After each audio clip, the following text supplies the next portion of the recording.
भी हो वो भी खा लेती है, मम्मी को बोलती है कि एक्चुअली हम लोग लिबरल है, हम लोग लिबरल हमारे है। जो सोना है हाँ। सबका सोना लूट के चली गई है। वो तो कहती है इमरान खान ने लूटा है। नहीं, हाँ। और ये जो घरे का इंतजाम है कि मुल्क लूट लिया, आइन पे आइन जो है तोड़ते जा रहे हैं, सर्टिफाइड मुजरिम ये लोग बने हुए हैं, ठीक है, फांसियों के क्या बिगाड़ा है आपका? पहुंच गए। लेकिन हाँ, जो कभी हमारे मुल्क से पैसे लूट कर चली जाती है। अच्छा। और ये मरियम ने उस पर कुछ दिन हो गए हैं कपड़े मंगवाए थे इमरान खान के, ताकि मैं पहन। ये कोई बात समझ में आती है कि एक बेख्तियार वज़ीर आज़म को निकाल के इमरान खान साहब खुद बेख्तियार वज़ीर बनना चाह रहे हैं, तो वो फिर कैसे मुल्क की तकदीर को बदलेंगे?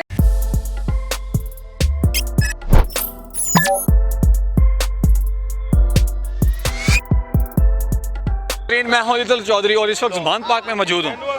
नाज़रीन, छोटे बच्चे 12 साल से कम उम्र के जो बच्चे होते हैं वो ज़्यादातर पार्क्स में, झीलों में, शॉपिंग मॉल्स में और घूमने फिरने के लिए जाते हैं।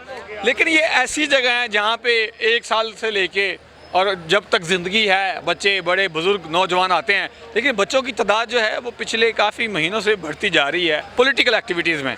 मेरे साथ दुआ खान मौजूद हैं जो शैल खाने के बाद वायरल हुई और ख़ान साहब ने अपने ऑफिशियल अकाउंट्स पर भी इनकी वीडियो लगाई।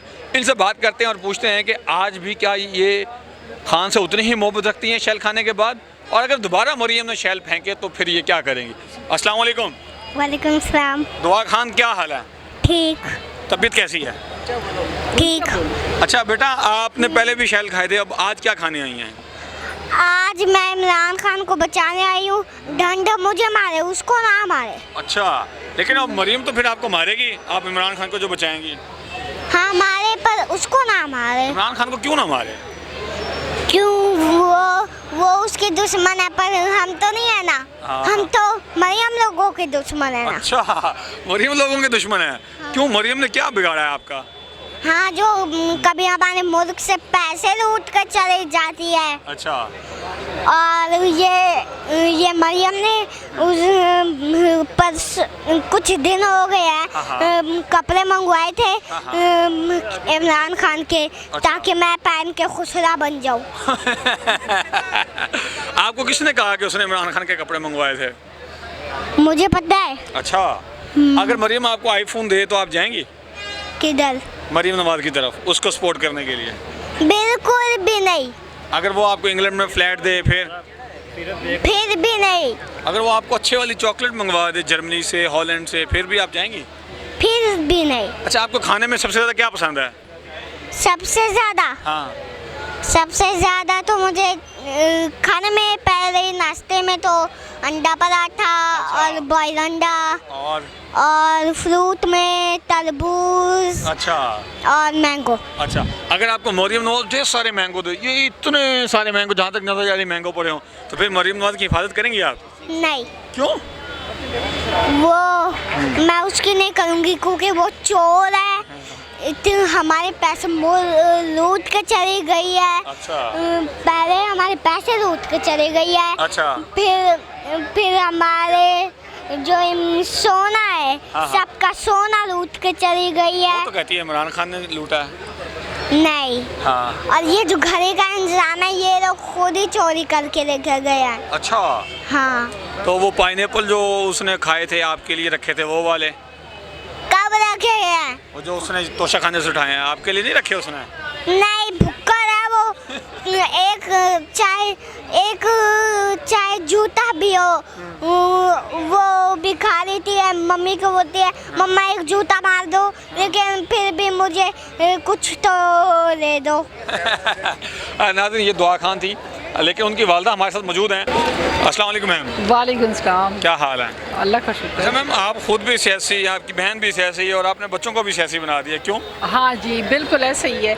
असल में ये जो बच्चे, मैं मतलब शुरू से जहाँ भी खान साहब का जलसा होता है मैं तो पहुँच ही होती है। वो पेशावर हो, नौशहरा हो, कोहाट हो, बन्नू, डेरा इस्माइल खान, लाहौर, इस्लामाबाद, पिंडी, ठीक है। तो ये बच्चों को, क्योंकि मैं साल से शुरू से लेके जाती थी बच्चों को, अपने हस्बैंड को भी ले जाती, तो वो बच्चे टोटल जो है ना उस रंग में रंग गए, मतलब वो समझ गए कि सियासत की, तो मतलब इनको कंप्लीट पता है कि कौन क्या है, किस तरह से मतलब मरियम की कंप्लीट ये हिस्ट्री जानते हैं। और ख़ान साहब से तो ये बच्चे बहुत ज़्यादा मतलब मोहब्बत करते हैं ना। अच्छा, आपने ग्रेड 18 की जॉब छोड़ी, ये अच्छी खासी जॉब जो है वो कुर्बान कर दी, इतनी ज़्यादा खान साहब से मोहब्बत क्यों है आपको?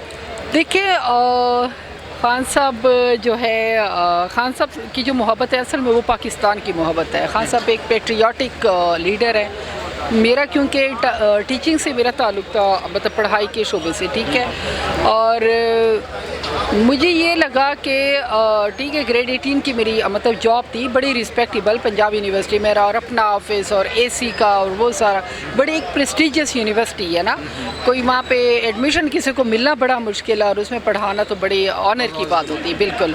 तो वो अल्हम्दुलिल्लाह वो अल्लाह ताला ने मुझे इतनी इज़्ज़त दी। लेकिन असल में मतलब मैंने ये फ़ील किया था कि मेरा ख़्याल है कि मैं बहुत मतलब माशाल्लाह टैलेंट था मेरे में, और मैं इससे ज़्यादा अपने लोगों की बढ़ के खिदमत कर सकती हूँ। तो उस चीज़ को मैंने ये सोचा कि शायद मैं मज़ीद जो है ना वेस्ट हो रही हूँ वेस्ट हो रही हूँ, मतलब ये टीचिंग बहुत अच्छा शोबा है, मैं अपने लोगों की, अपने पाकिस्तान की बच्चों की खिदमत कर रही हूँ, लेकिन इनसे बढ़ के जो है ना इनके लिए कुछ और जाके इनके लिए जॉब्स में कर सकती हूँ, कोई अच्छे जो है इनको अपॉइंट कर सकती हूँ। तो सियासत में इस तरफ मैं इसलिए आई कि मैं लोगों के लिए बेटर अपॉर्चुनिटी जॉब्स की और फैसिलिटीज़ की प्रोवाइड कर सकूँ। आपने ग्रेड 18 की जॉब छोड़ी, तो इस ग्रेड 18 की जॉब छोड़ने पर आपको कोई मलामत, कोई अफसोस, कोई दुख हुआ?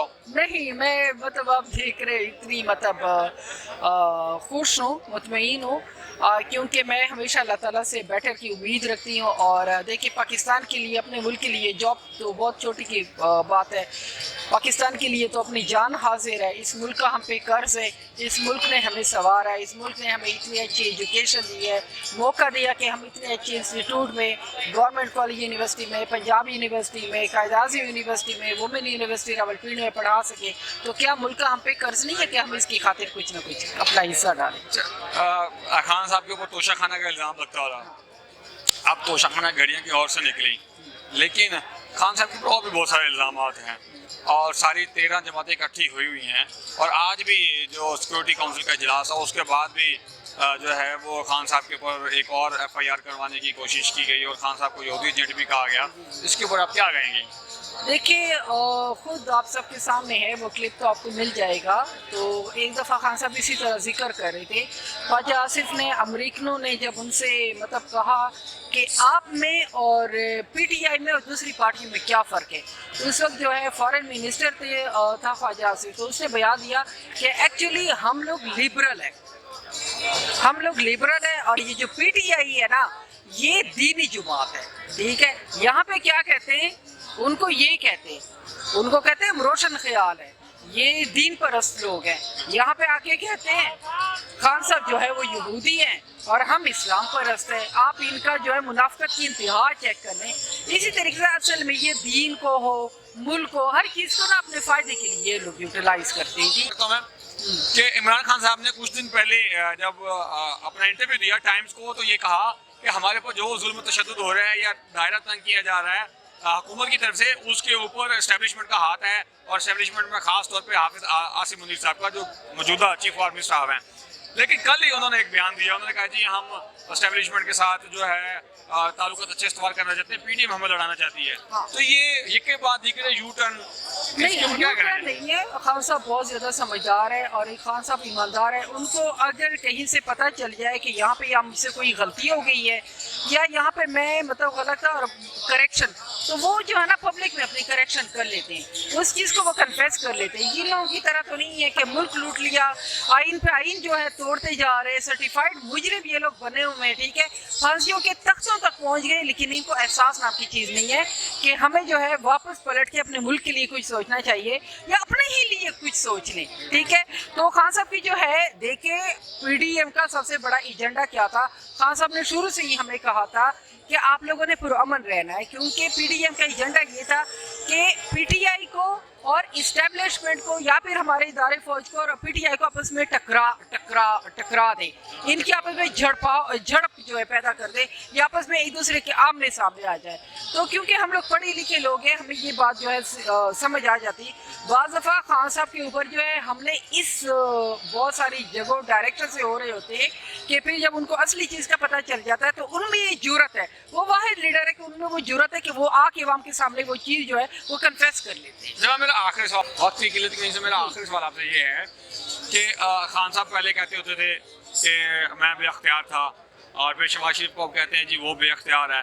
तो ये क्या पॉसिबल है, या ये कोई बात समझ में आती है कि एक बेअख्तियार वज़ीर आज़म को निकाल के इमरान खान साहब खुद बेअख्तियार वज़ीर बनना चाह रहे हैं, तो वो फिर कैसे मुल्क की तकदीर को बदलेंगे? नहीं, मेरा ख्याल है कि जिस तरीके से वो आइन और कानून की बात कर रहे हैं, अदालतों पे जो है यकीन की बात कर रहे हैं, जान खतरे में होने के बावजूद भी जो है वो आपको पता है कि रोज़ाना की बेस पे जो है वो अदालत में पेश हो रहे हैं, ठीक है, क्योंकि ये अवाम को एक मैसेज देना चाह रहे हैं कि हमारे अदलिया जो है वो हमारे लिए काबिल एहतराम है, हमें यहाँ से इंसाफ मिल सकता है, कानून का एहतराम और आइन की पासदारी, ठीक है। तो ये एक उनका मैसेज है। और आपने जो दूसरी बात की है, देखें आइन का मजबूत होगा, इदारे मजबूत होंगे, इंसाफ इक्वल होगा, तो फिर ज़ाहिर बात है ये जो कमज़ोर वज़ीर आज़म, डमी वज़ीर आज़म, पॉपेट वज़ीर आज़म, तो सारे इदारे अपनी जगह अच्छा काम करेंगे, तो ज़ाहिर बात है पॉलिटिशियन भी जो है अपनी जगह पे अच्छे आ जाएंगे। जी नाज़रीन, मैडम शबीना गुल साहब का कहना था कि अगर सारे इदारे कानून की हदूद क़य्यूद में रहकर काम करेंगे